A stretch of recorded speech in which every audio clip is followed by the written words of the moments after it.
Assalamualaikum warahmatullahi wabarakatuh. Saya Mbak Yayuk, pemilik sekaligus host di channel ini yang akan membawakan kisah nyata untuk kalian semua. Tolong anggap cerita ini hanya sekedar hiburan dan pelajaran saja. Dan jika ada kesamaan nama, tempat dan kejadian, semua itu mungkin hanya kebetulan semata. Silahkan ambil sisi baiknya dan buang sisi buruknya. Oke, selamat menikmati vlog dan kumpulan cerita dan kisah nyata dari saluran Mbak Yayuk. Subscribe dulu biar sama-sama enak. Nah, sebelum mulai ceritanya, mari perkenalkan dengan tokoh utama dalam kisah ini, tapi semua nama akan disamarkan demi privasi. Di balik gamis panjang dan lebar yang selalu dikenakan, Bu Aisyah itu ternyata menyimpan sebuah keinginan dan semangat kreativitas yang begitu tinggi. Wanita berusia 49 tahun ini telah 5 tahun merasakan hidupnya yang begitu hampa. Sebab sudah selama 5 tahun, suaminya tidak pernah lagi bisa memberikan nafkah bagi istrinya yang masih sangat membutuhkannya. Sehingga pada akhirnya, akulah orang yang sangat beruntung akibat dari situasi itu. Bagaimanakah awal mula aku menjadi orang yang beruntung dari kondisi Bu Aisyah itu? Ikuti kisahnya. Pak Dahlan, suami Bu Aisyah berusia 16 tahun lebih tua dari istrinya itu, yakni sekitaran 65 tahunan. Pak Dahlan itu sudah cukup lama, tidak lagi mampu memberikan kebahagiaan bagi istrinya ketika malam menjelang. Meskipun memang sejak mereka menikah, Pak Dahlan tidak pernah bisa memberikan kebahagiaan yang satu itu secara maksimal bagi Bu Aisyah. Alhasil, Bu Aisyah pun secara diam-diam seringkali berusaha membahagiakan dirinya dengan kerja kreatif mandiri sembari menonton film. Akan tetapi, pada awalnya sebelum mengenalku, Bu Aisyah tidak pernah berpikir untuk mengerjakan itu dengan pria manapun. Bu Aisyah masih terus berharap agar suaminya itu mau berusaha untuk memenuhi keinginan kreatifnya itu. Akan tetapi sayangnya, Pak Dahlan lebih sibuk mengurusi toko sembakonya ketimbang istrinya yang cantik dan terus kekurangan itu. Sementara itu, Bu Aisyah sendiri lebih sering ditinggal di rumahnya yang sekaligus juga merupakan sebuah kos-kosan putra. Suatu sore, Bu Aisyah mengetuk kamar kosku. Sebut saja namaku Budi, berusia 21 tahun. Perawakanku pendek dan kurus, aku bekerja sebagai tukang fotokopi dan sesekali menjadi juru ketik bagi mahasiswa yang malas menyusun makalah atau skripsi. Terdengar olehku Bu Aisyah sudah 3 kali mengetuk pintu kamarku itu, tetapi aku diam saja dan tidak segera menjawab. Karena aku yakin kalau beliau itu datang mencariku karena ingin menagih uang pembayaran kosku yang sudah 3 bulan ini menunggak. Sebenarnya Bu Aisyah itu paham betul bahwa gajiku sering tidak tentu tergantung banyaknya pesanan fotokopi dan pesanan makalah. Tetapi waktu 3 bulan tentu saja sudah terlalu lama baginya. Karena aku tidak kunjung menjawab, Bu Aisyah terlihat mencoba memutar pegangan pintu kamarku. Dengan cepat aku pun berpura-pura tidur karena pintu kamarku itu memang jarang aku kunci jika aku berada di dalam kamar. Sore itu aku sebenarnya sedang menonton film kesukaanku di ponselku sambil olahraga kreatif. Sehingga ketika Bu Aisyah mendatangi kamarku dengan tiba-tiba, tentu saja aku belum sempat berbenah diri. Sehingga ketika Bu Aisyah berhasil membuka sedikit pintu kamarku itu, secara otomatis langsung menemukan pemandangan yang begitu lama tidak lagi beliau lihat dari sang suami. Dengan sedikit membuka mata, aku pun bisa melihat kalau Bu Aisyah tampak takjub dengan apa yang ada di hadapannya itu. Tampak olehku Bu Aisyah bukannya menutup pintu kamarku itu dan pergi meninggalkan kamarku. Akan tetapi, Bu Aisyah malahan menutup pintu kamarku itu dari dalam secara perlahan dan selanjutnya berjalan mendekat ke arahku. Matanya tidak berkedip dan terus mendekat. Napasnya terlihat naik turun di balik gamis hitam panjang yang dikenakannya. Perlahan, tapi pasti Bu Aisyah terus mendekat dan tanpa permisi mengulurkan tangannya. Aku yang terlanjur berpura-pura, tidur pun terus berusaha mengatur nafasku agar jangan sampai ketahuan kalau aku hanya berpura-pura tidur. Aku benar-benar merasa surprise sekali di sore itu karena Bu Aisyah yang selama ini sering hadir dalam benak inspirasiku itu telah membuat awang-awanganku melanglang buana. Sementara itu, Bu Aisyah sendiri tampak berkeringat setelah cukup lama dalam aksi kerja kreatifnya. Hal itu terlihat dari gamisnya yang berubah warna di saat Bu Aisyah sedang fokus seperti itu. Tentu saja lama-lama aku pun menjadi mengawang-awang, sehingga aku putuskan untuk berpura-pura terbangun dari tidurku, sehingga membuat Bu Aisyah sedikit kaget. Ibu kok ada di sini?" ucapku. Mendengar pertanyaanku itu, Bu Aisyah dengan panik menghentikan aksinya dan berdiri di samping tempat tidurku, dan dengan panik mencoba menjelaskan situasi yang terjadi ketika itu. Ini ibu, nalas Bu Aisyah dengan terbata-bata. Meski belum pernah menikah, aku bukanlah pemuda yang masih bau kencur. Masalah yang menyangkut suami istri bukan hal baru bagiku. Karena sejak aku bekerja, sudah tidak terhitung berapa wanita yang pernah bekerja sama kreatif bersamaku. Dengan tenang aku pun bangkit dari tidurku dan mendekati Bu Aisyah yang masih terpaku dan bingung itu. Selanjutnya tanpa berkata apapun, aku pun menuntun Bu Aisyah untuk melanjutkan pekerjaannya yang sempat tertunda itu. Bu Aisyah tidak banyak bertanya, dia langsung mengerjakannya dengan senang hati. Setelah beberapa lama kemudian, aku memintanya berhenti dan berkata, "Ternyata ibu pintar juga ya," pujiku. Tampak Bu Aisyah tersenyum kecil, dia merasa bangga karena mendapatkan pujian itu. Tiba-tiba Bu Aisyah mendorongku tanpa keraguan, lagi Bu Aisyah menyusulku dan terjadilah pengalaman pertamaku kerja sama kreatif dengan pemilik kos yang awalnya datang untuk menagih uang kos itu. "Sekarang ibu mau kamu bayar tunggakan kos kamu yang 3 bulan. Ucap Bu Aisyah seraya tersenyum dengan manisnya. "Jadi, ibu mau saya bayar dengan cara lain?" Tanyaku mencoba memastikannya. "Iya, lekas bayar," pinta Bu Aisyah dengan senyumnya yang penuh misteri. Beruntung sekali di sore itu kos-kosan sedang sepi sehingga tidak akan ada yang menyadari kalau saat itu Bu Aisyah tengah berada di kamarku. Tetapi baru juga sebentar, Bu Aisyah sudah berhasil menemukan hasil kreatifnya untuk yang pertama kalinya. Sementara itu aku masih fine-fine saja, sehingga membuat Bu Aisyah menjadi kagum dan terlihat senang sekali. Sore itu Bu Aisyah 2 kali memperoleh hasil kerja dan aku cuma sekali.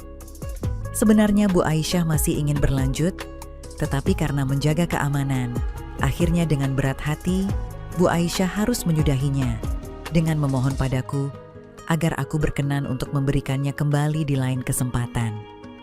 Tentu saja aku sanggupi permohonan ibu kosku yang cantik dan sepertinya mengalami kehampaan dalam kehidupannya itu.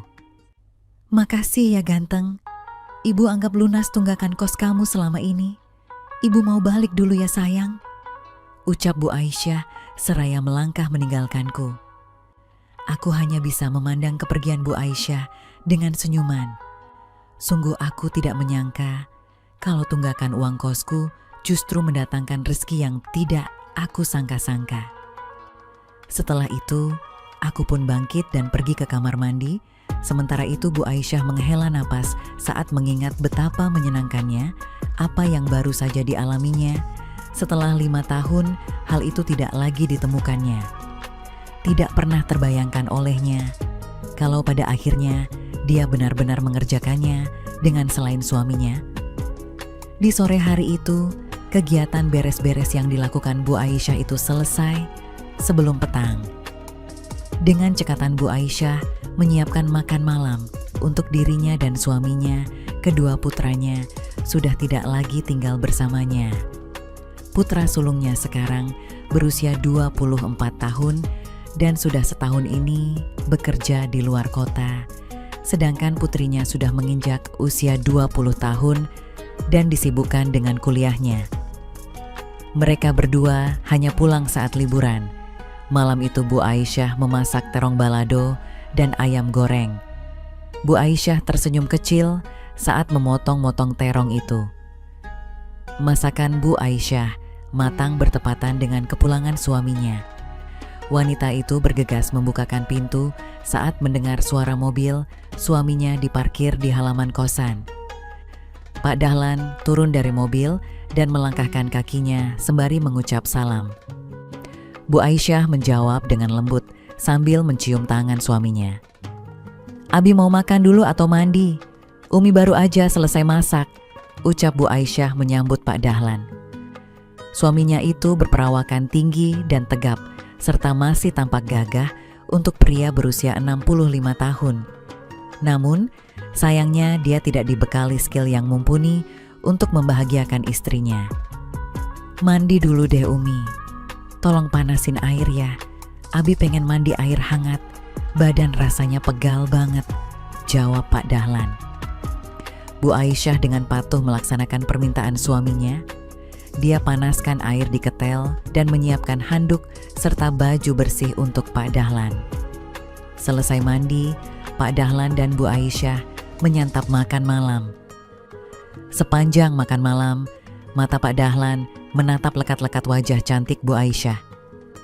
Dia merasa ada yang berbeda dari istrinya ketika itu, tapi sulit untuk dijelaskan.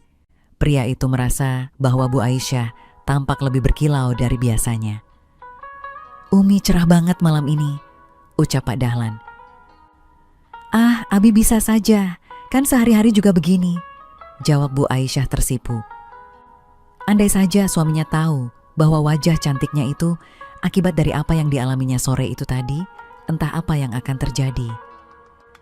"Serius, nggak kelihatan loh kalau Umi ini sudah kepala 4, goda Pak Dahlan sambil meneruskan menyuap nasi. Sudah lama suaminya tidak pernah memujinya, hatinya terasa hangat. Pasti ada maunya nih Abi, hehehe," rajuk Bu Aisyah. "Mau apa Bi? Dipijitin dulu sebelum tidur?" lanjutnya sambil tersenyum. "Hehehe, Umi tahu saja, iya nih, Abi pegal banget. Udah lama juga nggak ngerasain dipijit istriku yang cantik ini," jawab Pak Dahlan. Bu Aisyah mengiyakan permintaan Pak Dahlan. Hatinya sedikit merasa bersalah karena telah mengkhianati suaminya. Namun, dia berusaha memendam perasaan itu dan bersikap sewajar mungkin. Keduanya menyelesaikan makan malam lalu sembahyang berjemaah. Bu Aisyah melanjutkan cuci piring, sementara Pak Dahlan bersantai di teras samping yang menghadap halaman kosan. Tak berapa lama, aku pun keluar dari kamarku dan melangkah menuju gerbang. Aku pun menyapa Pak Dahlan yang sedang duduk santai dan berbasa-basi sejenak.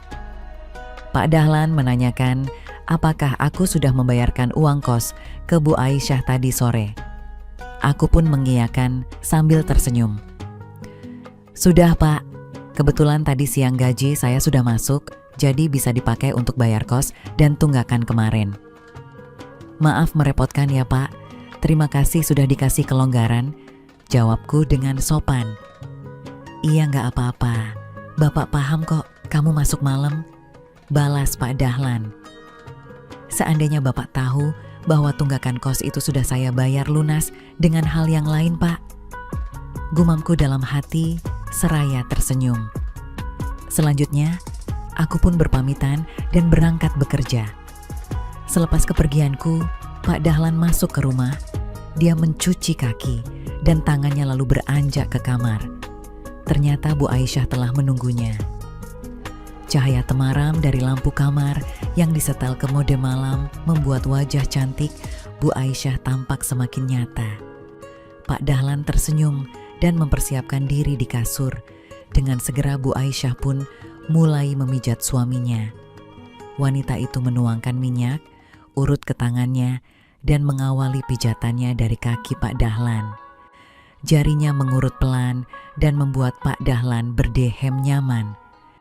pijatan Bu Aisyah ternyata berhasil membuat suaminya mempunyai semangat keinginan yang lainnya, sehingga dia mengajak istrinya untuk bekerja sama kreatif di malam itu.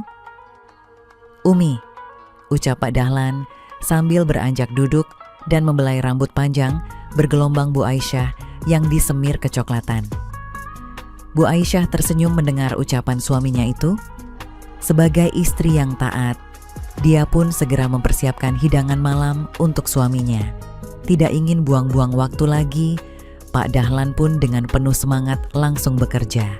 Pria itu sudah lupa kapan terakhir kali dia seperti itu, tapi Bu Aisyah mengingatnya dengan jelas. Sudah 5 tahun sejak terakhir kali Pak Dahlan seperti itu, dan itu pun berlangsung singkat. Sungguh ironis, karena kemauan suaminya itu datang setelah Bu Aisyah telah bekerja kreatif sama pria lain. Tetapi lagi-lagi, Pak Dahlan tidak mampu mengantarkan istrinya itu ke pucuk yang paling indah. Tetapi itu tidak lagi menjadi masalah bagi Bu Aisyah, karena dia sudah dapat dariku. Pak Dahlan tersenyum dan memberikan tanda kasih sayang di kening Bu Aisyah. Selanjutnya, keduanya pergi ke kamar mandi dan setelah itu Pak Dahlan pun dengan cepat tertidur pulas. Berbeda dengan Bu Aisyah yang kesulitan untuk tidur karena terus mengingat apa yang telah terjadi sore tadi ketika menagih uang kos. Akan berlanjutkah apa yang aku alami bersama Bu Aisyah? Dan apakah akan ketahuan oleh Pak Dahlan? Bersambung. Oke teman-teman, segitu dulu kisah ini. Semoga teman semua bisa terhibur ya. Mohon maaf sebelumnya, di sini tidak ada maksud untuk merusak moral. Tapi kita sebagai insan manusia yang penuh dosa, hanya ingin berbagi pengalaman saja, yang tentunya kami tidak menyarankan hal ini untuk ditiru ya. Terima kasih karena sudah mau mendengarkan kisah nyata ini. Sekali lagi, ambil baiknya dan buang buruknya, dan semoga hal seperti ini tidak akan pernah terjadi kepada kalian semua, dan semoga kita semua dilindungi dari mara bahaya. Amin ya rabbal alamin. Sekian dan terima kasih. Sampai ketemu lagi di cerita-cerita selanjutnya. Jangan lupa like, komen, share, dan subscribe.